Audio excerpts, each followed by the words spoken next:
How to apply for a credit card in Barclays app. First of all, open your preferred web browser on your device, then tap on the menu icon located at the top right corner of the screen.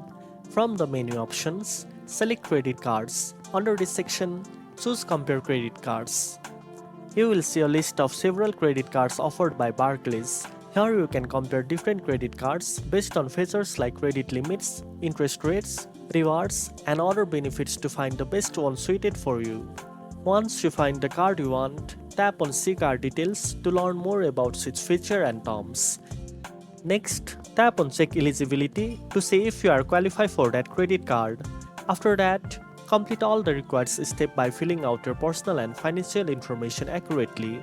Make sure to review all your details before submitting the application to avoid any delays.